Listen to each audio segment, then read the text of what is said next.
Prepare yourself, guys. This is Prepare yourself. It's very weird. T3 Media. Through the media. Hello, everyone. Welcome to Talking Through the Media, your home for entertainment news and reviews by fans for fans. Remember to like the video, subscribe to the channel, and send us those questions, those comments. Just drop them in the box below because we want to hear them. I'm Amy Newman, and joining me today is the charming Mr. Chris Fagan. Oh, see, I thought this was going to be the day that you were going to actually not think of something on the spot. I'm just gonna start. It's Chris. He's fine. She got a thesaurus in there. You know, that's just making me look bad. Hey guys, thanks for joining us here at episode 149. It's awesome, man. It's we're gonna do our usual routine here. We're gonna talk about entertainment news. We're gonna talk about what's going on, why is that trending, stuff like that, and just talk about the things that you like to hear. And if you want to hear this later on podcast form. You can do that on iTunes and on SoundCloud. And I just totally botched that whole thing. I'm throwing myself off. If you also want to contribute to us on We Got Your Mail, you can also send your questions, comments, and concerns. Put it in the box below at T3 Medias, or you can comment a video right here on the channel. So without further ado, we're going to rush right into this because we got a lot of stuff to talk about. But, you know what? Before we get started, Amy, let me ask you. You said there was something real quick that came into the news before we get started today. Something about a favorite director of yours, right? Oh yes, it's I want to call it Baywatch because my Bay. I thought that was funny, Chris. And yeah, I thought it was funny too. Okay. Yeah, we got some new and exciting news from my personal one hall pass that I'm allowed. Mr. Taika Waititi is, I believe it's HBO, going to be with HBO doing a comedy based around the true story, sort of like a socialite who dropped it all and became a pirate. It sounds very funny. I'm very excited. He is just very talented and just one of those people who has been absolutely blowing it up lately. And I am always really excited to see him getting work and getting projects that just seem right up his alley and super exciting. So I will continue to keep you posted on any new Bay news. Cool. See, there you go. See, all I needed to hear was pirates and Taika Waititi, and I was like, oh yeah, because if it's anything like what he did with the vampires, I'm like, this is gonna be funny as hell. But it's not like related to like Pirates of the Caribbean, right? It's just pirates. I think it's based on an actual person, obviously going to be very loosely based, but yeah. I mean, the man has done more for making, not more, but since Mel Brooks, no one has done so much to make Hitler funny. So I trust him, you know. That's true. I think that it says something. It was going to debut on HBO Max. This is an HBO Max exclusive, right? That I'm not sure. Yeah, if I'm not mistaken, I think that's what it said. But before we officially get started with the next with spotlighting and why is that trending, remember, guys. Something changed. I did something different for if you want to contribute to the show. I used to say just email us, mail@t3medias.com. You can still do that, but there is also a contacts page. If you go to www.t3medias.com/contact, there is a form now that you can fill out, and you can send your comments or any suggestions for trending topics that are out there that we might have missed and that you think we might want to talk about in the week. The reason why I'm emphasizing this is because once we start streaming live and live streaming and whatnot, there's probably going to be some things that are happening on a day-to-day basis that, we might overlook. So just keep that in mind, guys. I mean, if you don't feel like cracking open an email, just go to the website, type it in, no biggie, I feel like email might go the way of the phone call soon. Like, how when someone calls you and it's like, what could it possibly be? Like, I feel like emails are becoming more and more like, don't email me to say hi. Like, email me because, like, someone's dead or something. Right. It's funny how phone calls came in, texting came in after that. Then texting was like, it was just too much of a hassle that I remember for a while. And then you had to press each button because so many times. they had those button things, and then texting now is like the only thing. Like it better be an emergency if you're calling me. You like really? That's all you wanted to say? Text that crap. Like that's how I am now, especially with my clients. Don't even get me started. If you're looking for a house, don't call me. Text me, and I might call me all the time. I'm not trying to put you on blast here, but you call me all the time, and sometimes I like. That is not true. I call butt dial all the time. I like call back. I'm like, Chris, what's going on? And you're like, I literally can't remember. Because it was an emergency then, and then I solved it after that. I mean, that's it. You're the example of the text that shit person. But most like 50% of the time, it's a butt dial. I swear. Mm-hmm. I'm lying. All right, I'm ready. And with that out of the way, let's go into why is that trending. So let's see. What is the first topic of the day? First off, we got a spotlight on the Creative Arts Emmys, which is normally an in-person event at the Microsoft Theater over 2 nights, held the weekend before the primetime Emmy telecast. Instead, that is taking place September 14th and September 17th, and then again on September 19th, and that's all hosted by Nicole Byer. Among the big winners would have been last night when we were two nights ago. Mm-hmm. That's not real. The big winners included Queer Eye, as well as HBO's The Apollo, which was named Outstanding Documentary or Nonfiction Special. CNN's Apollo 11 won 3 awards, while VH1's RuPaul's Drag Race won casting for a reality program for the first time. So you were geeking out about this one. This was like, did you watch it? Are you currently watching it?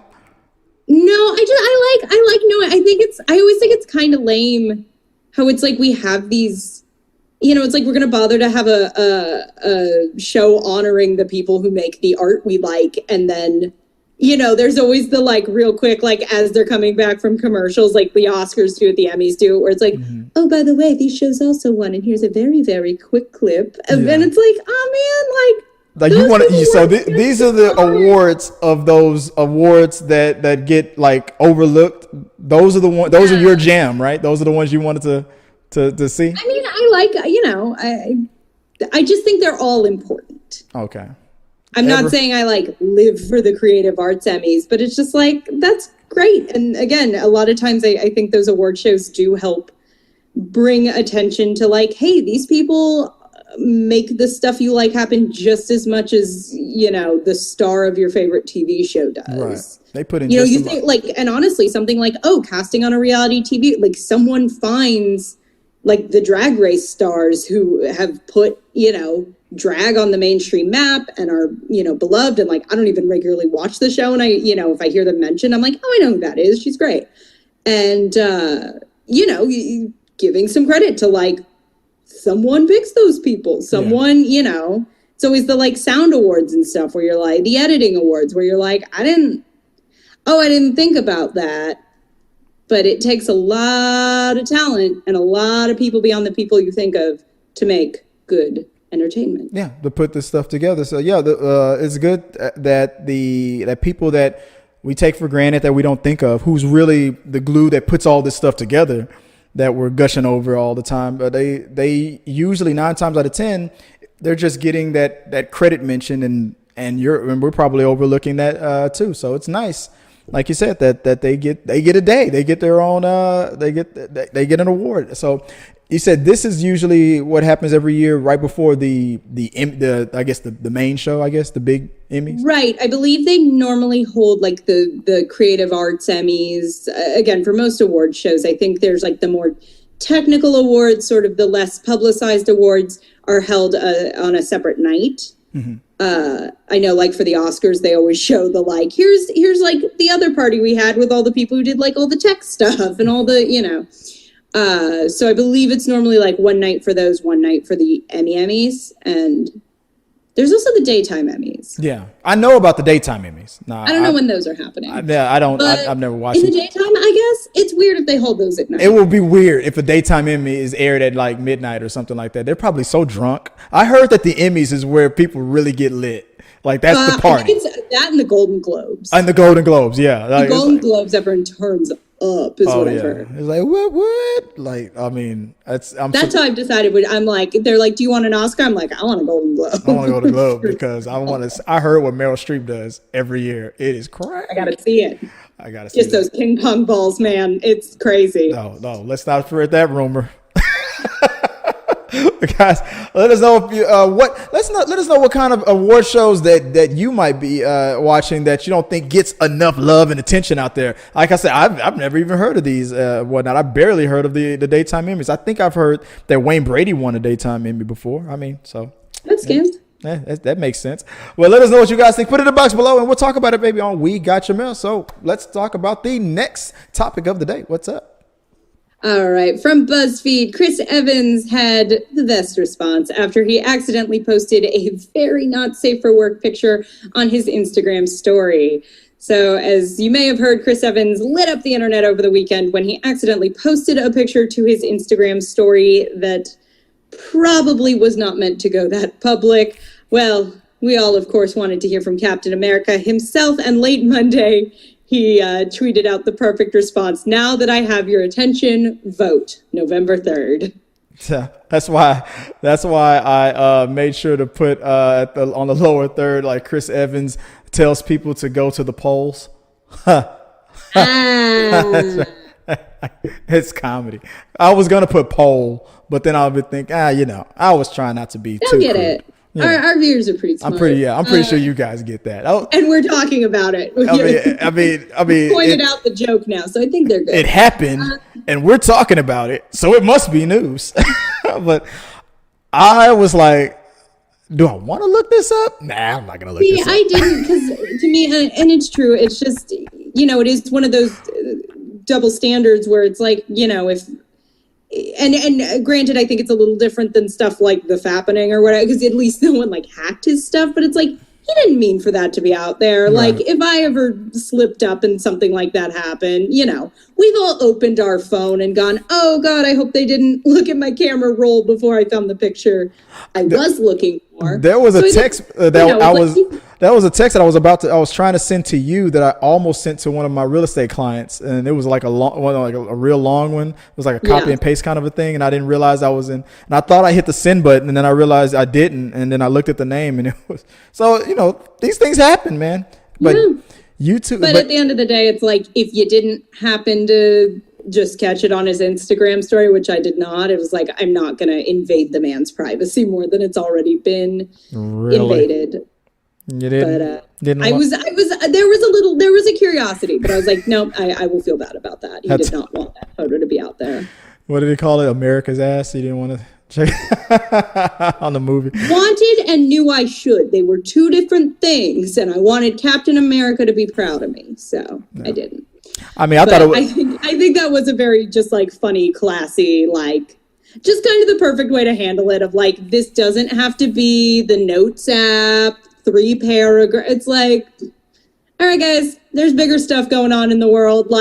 It happened. You saw it. It's my body. It's not a big deal. I think go vote. Go actually, go take that vote. energy. Now that I got your attention thing, go vote. It's funny because he was probably mortified because he's usually quick witted, but it took him a couple days to probably collect himself. All right, I know how to respond to this now. He was probably traumatized. No, I can't believe this. Yeah. But it's fine. Nobody's. I'm sure you just caused a lot of arguments in a lot of relationships. I'm sure a lot of guys were like, "You looking at that picture again?" I'm but it happened. The best meme I think that I saw was I don't know if you saw Did you see the Tom Holland Spider-Man movies? Or was it the second one where? It was where he was at school and it kept showing a video of Captain America doing those public service announcements. He brought the chair. And I saw a meme of that.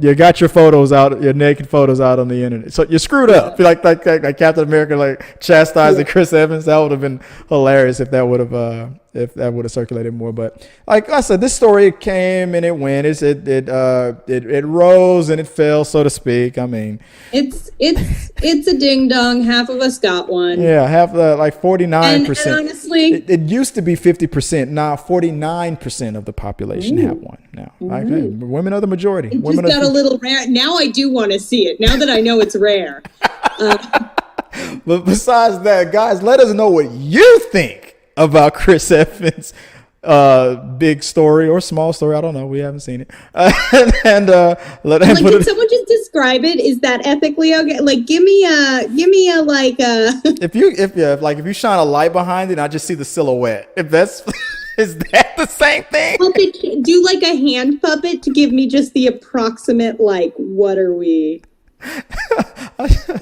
Oh my! Okay. Oh wow! There's so many gestures there, so many things. Okay, all right. Now I am like determined to get people to comment on it. Oh, it was great. Well, guys, I mean, if you guys have seen it, let us know what you guys thought about it. Maybe we'll talk about it on We Got Your Mail. All right, let's save me from this one. Let's go to the next one. What's the next topic of the day? Oh boy, the most 2020 story I could possibly summon up. From the Daily Beast, Carole Baskin's Disastrous Dancing with the Stars debut marked a new low for the show. Baskin's Paso Doble danced, of course, to Survivor's Eye of the Tiger, earned the lowest score of the night. Of course, as we've discussed on this show, Baskins has dealt with jokes theorizing that she murdered her husband and fed him to tigers, which then became a popular meme and a TikTok dance. But then, when things couldn't get any wilder, the family of that husband purchased ad time in Florida markets and aired a commercial during the telecast on Monday, asking for information on his disappearance. Should this all not already be grotesque and twisted and just 2020 enough? I think the funniest thing about this story to me is the fact that I remember seeing a couple of days ago or before she got out there that if Carole Baskins doesn't dance to Eye of the Tiger, it's going to be a waste of a show. And she did it. She danced to that song and still got the lowest, like one of the lowest scores, I guess you can get. They take their dancing seriously on that show. That is one thing. Did you see it? Did you see a clip of it? I didn't watch that one, but I've watched Dancing with the Stars, and like they are legitimately like, from a ballroom perspective, here's what you did or did not do correctly. Right. Like it is a ballroom dance show at the end of the. I mean, it's also like a huge spectacle, and apparently, like yeah, this all does feel a little trashy and weird. Also, side note, why are we doing Dancing with the Stars? There's a pandemic, y'all. Like this does not feel like. Did they quarantine before? Did they wear masks? I mean, what the hell? Maybe. I mean, I have to assume some kind of precautions were in place, but it's just hard. There is that that's left the house in 6 months, but it's hard not to feel a little like some people can't go to their like parents' funerals this year, but like cool, I guess that this show needs to happen. People are going to. And I say that as someone who desperately wants the entertainment industry up and running. But. I guess so. I mean, people are going to super spreader events and whatnot, following some guy around. So I mean, it's just. It happens. 2020. Mistake class. I mean, the ad is first of all, she should have doubled down and danced to the TikTok like Carole Baskin. Now speaking of that, if I remember correctly, I can't remember if it was in the article or not. Am I remembering this correctly? Did the commercial from her ex-husband's family introduce her as, or did Dancing with the Stars introduce her as that bitch Carole Baskins? It must have been Dancing with the Stars because the ad was pretty professional. Like it actually was pretty somber and like it was all the daughters being like, I'm the daughter of right. Like so they went like, and then it was like if you have any information on his disappearance or Carole Baskin's involvement. Call this number. There's $100,000 reward for information. So that phone is literally like going off the hook right now with just people just calling just to call. Just dropping memes left and right. Yeah. Like, which like I do feel bad for that family. Like, again, we've discussed on the show. I don't think Carole Baskins killed him, but that is still like the family does seem to think so, and like that's an awful situation to be in. To feel like this person who may have had a hand in a family member's death is like. I mean, it's like how, like, you know, like the O.J. Simpson stuff, like. Who isn't shy on commenting on other people's attempted or accusations of murder drama? Like, he tweets about Carole Baskins and other people's and stuff. Like, oh, I'll tell you right now. Oh yeah, they're probably guilty. Like, I'm an expert. Like, that dude is just trolling the world. Like... He's just trolling us. He's just trolling the world. His book. You know what? I'm about to go on a whole OJ rant. Never mind, guys. Let us know what you guys thought. Did you see this thing, or because people are like really got offended that Dancing with the Stars really lowered themselves even further, I guess, than I guess some people believe it was ever possible by allowing her on the show. And a lot of people are pretty upset about it. But let us know if you saw it. Let us know what you guys thought about the performance. Do you think did she make it? Did she get kicked off, or did she survive that? I don't even know, but that's my question. Let us know what you guys think, or if you have any information on that commercial. I guess let us know on the comments below. Put it in the box below, and we'll talk about it on We Got Your Mail. So, Amy, what is next? All right, up next, Jason Momoa has spoken out about his experience on the Justice League set, saying he, Ray Fisher, and other cast members were treated in a, let's say, bad way by Warner Brothers. On September 8th, the Aquaman star first showed support for Fisher and his allegations of abusive and unprofessional behavior from director Joss Whedon and producers Jeff Johns and John Berg while filming Justice League. Momoa was the first Justice League star to show solidarity with Fisher, posting to his Instagram story with the hashtag #IStandWithRayFisher. Well, everybody was wondering why nobody from the cast was backing him up or saying a thing. Mm-hmm. I think it's pretty interesting that the only other, I guess, ethnic or minority cast member, Jason Momoa, is that. There you go. It doesn't get any bigger than that. And then on top of that, what are they going to do? Warner Brothers. What are they going to do about it? I mean, his movie just grossed $1 billion. If there's any major support that's just now swung Ray Fisher's way, that's it. Because they could probably throw Ray Fisher under the bus and be like, he's lying. We don't believe him. And just throw his movie away. But they can't do anything about Jason Momoa. I believe Ray Fisher has said as well that there have been comments by the producers essentially threatening his career for speaking out. So, yeah. Well, because they're accusing him of lying or mm-hmm. just, I guess, blowing it out of proportion for making a mountain out of a molehill. Like we all only like if I remember correctly, Warner Brothers' comment was. He had Ray Fisher had show notes and things that he wanted us to do with his character. We disagreed. We told him no, and we just pretty much told him no. Do the work. Just do the job that the director is telling you to do, and he didn't like that. And that's their accusation that this is all about Ray Fisher wanting more screen time and more this and more that, and they just didn't agree and said they told him no. That's just insane to me because as an actor, I could not imagine getting an opportunity like that. And honestly, even if it was a legitimately abusive situation, like the bravery to stand up and say this is unacceptable, mm-hmm.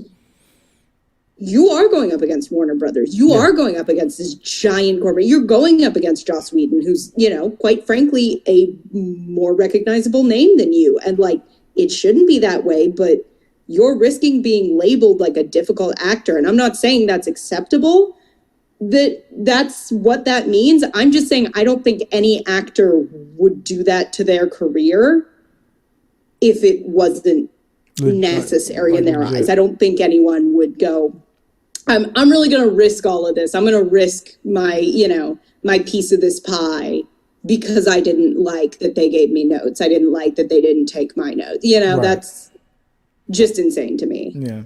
I mean, at the end of the day, I mean, none of us were there. We don't know exactly what went on between him and Joss Whedon. I hope, that it wasn't like that. Like I said, it was weird that no one else was confirming this experience. But at the same time, maybe this wasn't, would Joss Whedon dare do that to Ben Affleck? Would Joss Whedon dare do this to Gal Gadot? You never know. The only thing that gives a lot of credibility to his story is the fact that out of all the other cast members, he's the one just coming off of like Broadway and whatnot. He's the less recognizable name.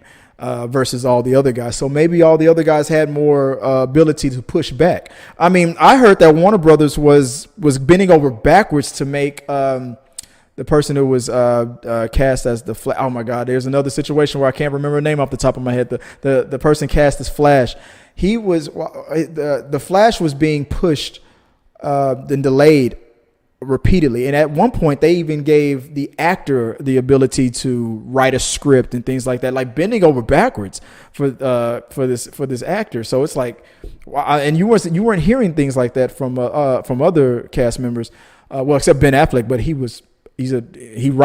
does write scripts and he does direct, so that would have made sense from Ben Affleck.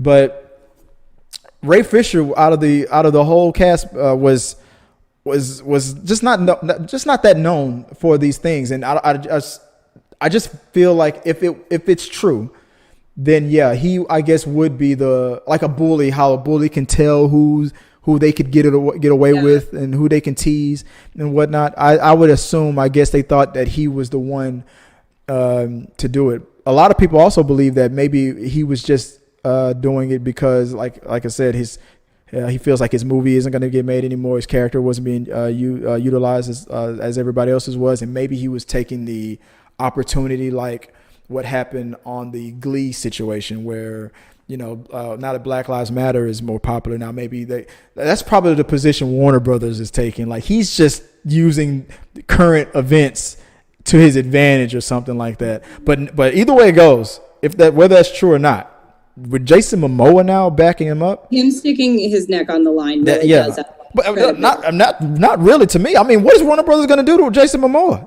They could stop working with him, but sure. But Aquaman 2, No, I think even just but backing someone up, no matter how like secure you are in your position, you wouldn't put your name on the line of, I saw this happen as well, I stand by them, if you didn't see it happen, if you knew they were just trying to pull a stunt. Yeah, I don't know. I could be completely, no one's in this room. No one knows exactly what happened except the people who were there. But to me, the fact that someone else is standing up and going, yeah, I stand with him, this all checks out to me. Yeah. I think that's good, but the only reason why I still have some reservations is the fact that it took so long. I mean, Ray Fisher was out there by himself for a long time, and now Jason Momoa is doing it. So that I feel like maybe there's a reason behind it or not, but I feel like Jason Momoa is. I feel like that's sort of the double-edged sword of like, is it that all of a sudden we have more people speaking up about how they've been mistreated on set, and it gave him, it empowered him and made him feel comfortable to say that because he felt like it might actually be heard and be part of the conversation that's happening? Or is he riding that movement? You could argue both sides of that. I know what I would personally believe and stand by, but I can see both sides of that argument. Now, and if I remember correctly, I think Jason Momoa's statement wasn't like confirmation that it was happening. It was more just support for Ray Fisher. Like, if this is happening, this is effed up, and this is a bad situation or whatever. So it's if I remember correctly, maybe I didn't see all of his statement, but from what I saw, I thought it seemed like he was just really showing love and support to Ray Fisher, not necessarily confirming, they treated me like that too, or something like that. Because I don't remember seeing that. If I'm wrong, I guess let me know. But yeah, guys, what do you guys thought of? I didn't talk about this when it first was popping off because I didn't know what to think about it. Like I said, it was kind of odd to me in the beginning how he was the only one who seemed to have had this experience. But then at the same time, I'm thinking, well, you got Henry Cavill, Ben Affleck, Gal Gadot, and Jason Momoa, and the only other person that's like that hasn't really been on that many movies before and just coming out of Broadway and whatnot is Ray Fisher. So I guess maybe it does make sense. So if it makes sense to you guys, let us know what you think. Put it in the box below, and maybe we'll talk about it on an upcoming We Got Your Mail. And last but not least, we have not 4 but 5 topics to talk about. So let's get into the last one of the day. Perhaps one of the most talked about and maybe sort of influential stories, I think, in the entertainment sphere this week We're placing a spotlight on the Academy because on September 8th, the Academy of Motion Picture Arts and Sciences announced new representation and inclusion standards for Oscars eligibility in the Best Picture category as part of its Academy Aperture 2025 initiative. The standards are designed to encourage equitable representation on and off screen in order to better reflect the diversity of the movie-going audience. So again, to be clear, these are standards that movies must hit to be nominated for Best Picture. And I believe it's 2 of the 4 groups. Right. Is the overall. So it gets a little complicated. We have standard A, it's, I believe, A, B, C, and D, and you have to hit 2 of the 4 categories. Right. So category A is, or standard A, is on-screen representation, themes, and narrative. So to achieve standard A, the film must meet one of the following criteria. This is like, how wide can we make this? So of these, we have our 3 ways they can make category A. They only have to meet 1. So A1 is lead or significant supporting actors, meaning at least one of the lead actors or significant supporting actors is from an underrepresented racial or ethnic group, including Asian, Hispanic or Latinx, Black, African American, Indigenous, Native American, Alaskan Native, Middle Eastern, North African, Native Hawaiian, or Pacific Islander, or another underrepresented race or ethnicity. That's A1. One of your main actors from an underrepresented racial group. Your second point, your general ensemble cast. So at least 30% of actors in secondary and more minor roles are from at least 2 of the following underrepresented groups. So at least 30% are women of a racial or ethnic minority group from the LGBTQ plus community, or people with cognitive or physical disabilities, or who are deaf or hard of hearing. A3, the main storyline or subject matter. So the main storyline, theme, or narrative of the film is centered on an underrepresented group.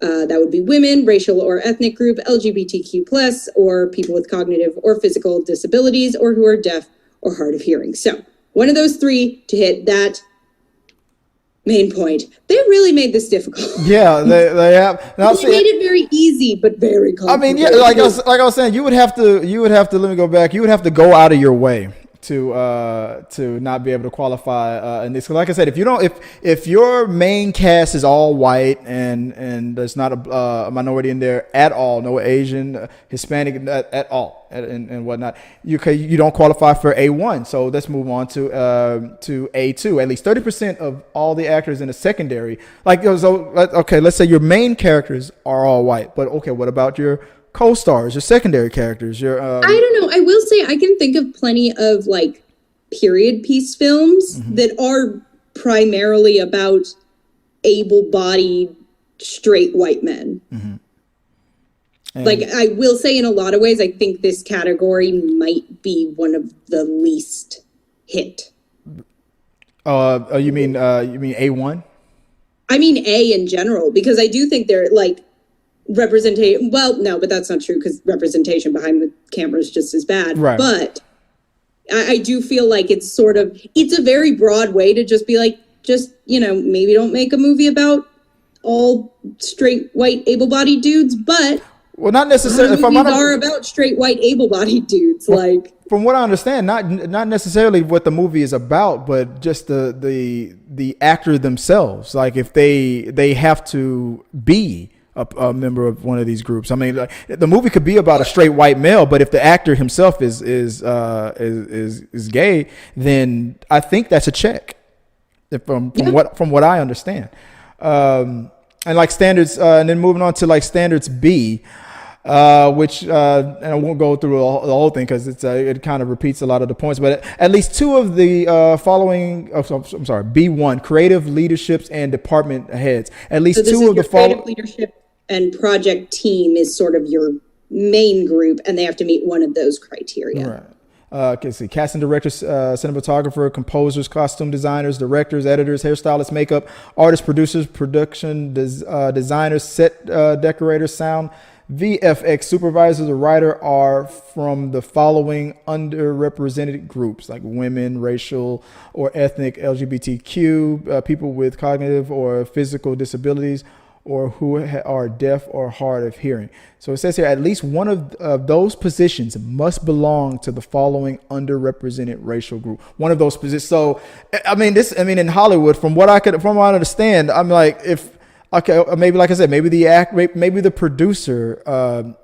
producer is straight, but maybe the sound person isn't, or maybe no. Again, it's complicated because I feel like they actually tried to make it as broad as possible. Right. Like at the end of the day, it's like, oh, really? It's like, okay, to have someone in some facet of your behind the scenes, right. just again, not being essentially it would be tough. I mean, even if I was to go to like stereotypes, like hairstylist or makeup artist, I mean, 9 times out of 10, it's probably going to be a woman or somebody in the LGBTQ community. So that's just, if I was just to play up on stereotypes, that's probably a thing that's likely to happen. Like I said, you would have to be a producer that's going out of your way. It's like, I don't want the makeup person to be this. I don't want the sound guy to be that, or whatever. You would have to go out of your way to avoid some of these things. So to fall into some of these categories is pretty easy. Going into to B2, let's see, other key roles, at least 6 other crew / team and technical. If I'm on the right graphic, let me make sure I'm on the right. Let me fade that in. Yeah. Let's see, technical positions. Excluding production assistants are from an underrepresented racial or ethnic group. These positions included but are not limited to first aid, gaffer, script supervisor, etc. And in B3, overall crew composition, at least 30% of the film crew is from the following underrepresented group: women, racial or ethnic group, LGBT community, people with cognitive physical disability, as we've mentioned before, deaf or hard of hearing.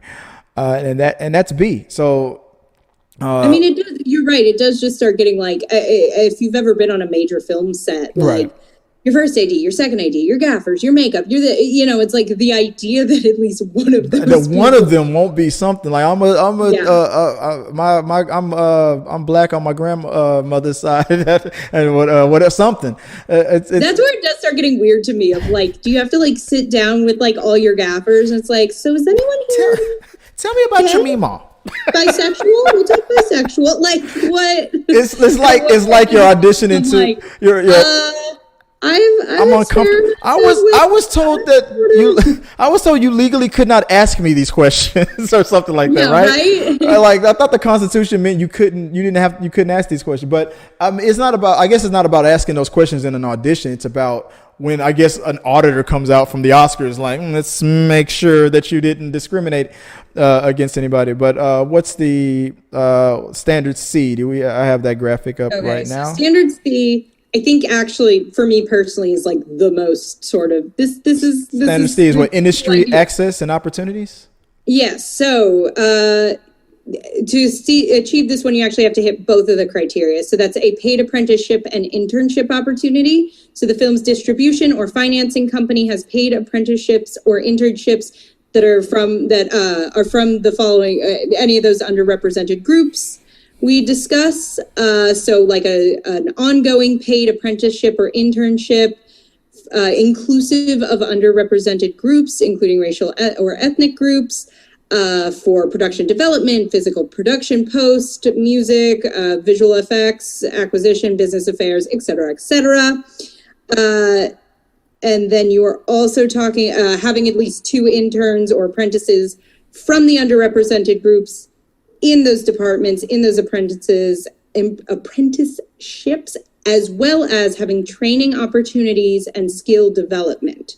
So that means the film's production, this is point B, that the film's production, distribution, and or financing company offers training or work opportunities for below the line development to people from the following underrepresented groups. Women, you know what those groups are. Yeah. I think that's actually super important. The idea of like, what's your outreach look like? Are you offering a door to people who might not have an into the industry, who might not have had it's getting beyond the symptoms and to the actual like root of the problem of like socioeconomic issues of like, it's important to be offering, people from perhaps disadvantaged communities a chance to start getting their foot in the door. Right. Beyond like, oh, I'm a Coppola, so yeah, like, so I think that's awesome. So that is C. I don't know if I overlooked it, but didn't it say you have to have like 2 or 3 of these boxes checked from each of these categories? Not necessarily saying that all you have to do is make sure you check one of these boxes and you're good, but I think you have to. You need to of each of the like A, B, C, D. You need to have 2 of them met. Out of all the all 4 like overarching categories.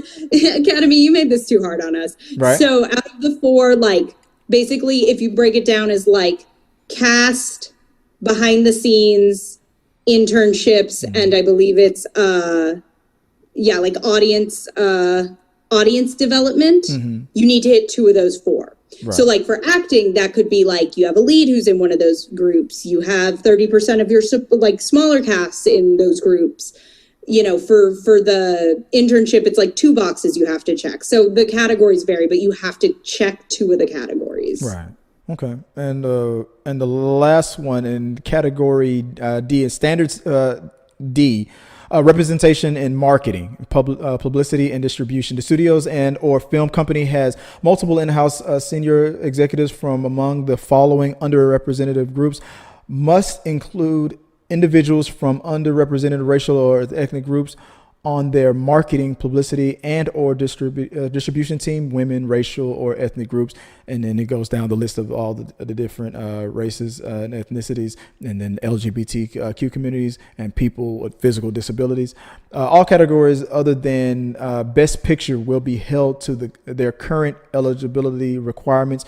Films in the specialty feature categories, animated feature films, documentary features, international feature films submitted for Best Picture / general entry consideration will be addressed separately.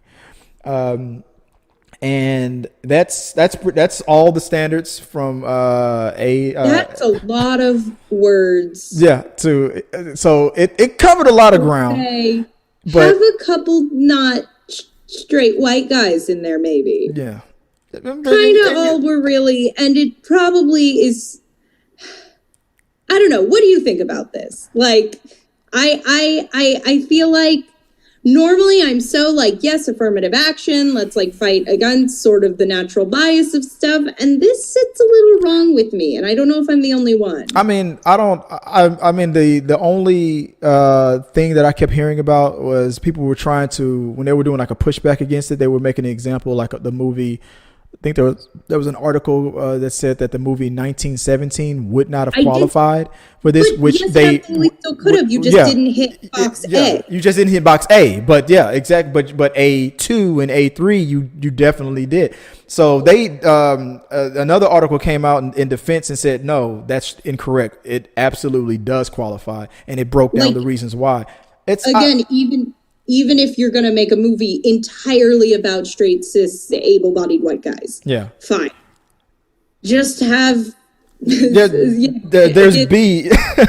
We can get anyone behind the camera. Get anyone, right, exactly. Opportunities to people who want to be behind the camera. Give, people on your marketing team. Like, that's all they're asking for. And that's maybe part of the issue, that it's so many words to make it as bare minimum as possible. Yeah, I feel like it covered, like you said, it's a lot of words. I feel like it covered. I feel like it did it on purpose.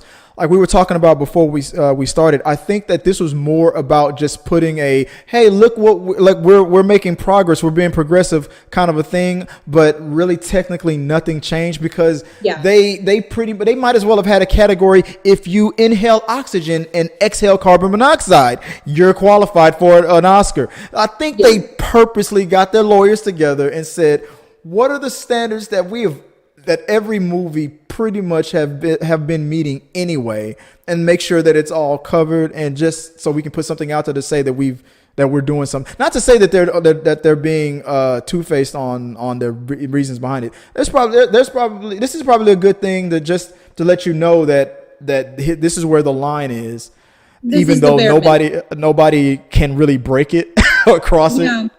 It just feels like a Band-Aid over a lot of other issues for me. So to release this is like, here it is, our inclusivity standards. It's like, right, but like that wasn't our issue. Our issue was there were a ton of performances by like people in these groups that never got nominated, that never got recognized. Like the whole like Oscars so white hashtag was not saying, and not that there aren't diversity issues in the film industry, there 100% are, but the actual complaint that I think the Oscars should have been addressing is, what are we doing to make sure diverse films are getting recognition? Right. It's also not, and again, this is bare minimum, so like, who cares? But it's also not the Oscars' job to tell Hollywood or the producers? To tell the filmmakers, to tell the producers, to tell the film studios what they can and can't do. It's I don't feel. I think it was. I mean,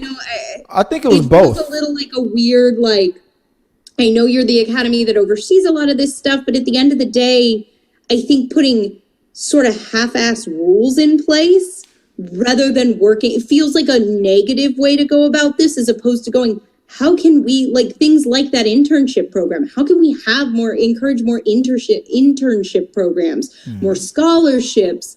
How can we be lifting up films by, created and starring and worked on by minority groups that people might not be seeing, that even if they're not getting Oscar nominations, like as film lovers, how can we be lifting that up and making sure more people are seeing them? I think that's where their energy should have gone to, rather than being like, here are the rules. You got to follow the rules, even though the rules mean nothing. If you want to get one of our awards, you got to do all the. It's kind of icky. I'm on both sides of it. I 100% agree with what you're saying. Hollywood itself needs to be more, be better with, their casting and things like that, and representation. That's true. But at the same time, the Academy being so old, and I think we talked about this before we started, that a lot of the members of the Academy have been there for years, and there was not that many minorities in the Academy and things like that. So even if a movie, like say Malcolm X or Black Panther, whatever the movie is, were to come out, and the majority of your Academy people who are voting on what Oscars they could be up for, if they don't see themselves really in that movie represent, that's probably why you get a situation where the Oscars would be so white, because the Academy was so white. I mean, I wouldn't expect a person who's like 75 years old, a 75-year-old white guy to really be impacted by Malcolm X as as I would have, or my grandfather or my father would have been if they were a critic. Not to say that a film critic, just because you're white, can't assess a black film or Hispanic film or an LGBTQ film with the same standards as you put on other films, but there's something to say. To me, there's something to say about our individual upbringings that might give a little bit. I understand what the director or that actor was trying to portray, because maybe I've experienced that thing. Not necessarily saying that I would give it the Oscar because of that, but I would like more people to have those backgrounds to bring that to the Academy. So I feel like it should happen on both ends. Yeah, Hollywood should work on their issues, and the Academy should work on theirs. And I think there's a middle ground here somewhere. I feel. But you feel like the issue is more the makeup of the Academy. I feel like both. I feel like both are working on it, because I heard that the Academy should actually be. Well, I heard the Academy is diversifying. Not necessarily that they're taking away members of the Academy. They're including more directors and film writers of color and of different backgrounds, and including them into the Academy. The Academy has a lot of members anyway, but they're expanding it, and I think that's a good way to go.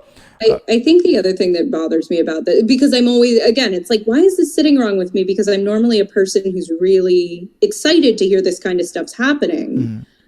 And I think part of it is because it's such a nothing burger of a list of rules. It's like what did it affect?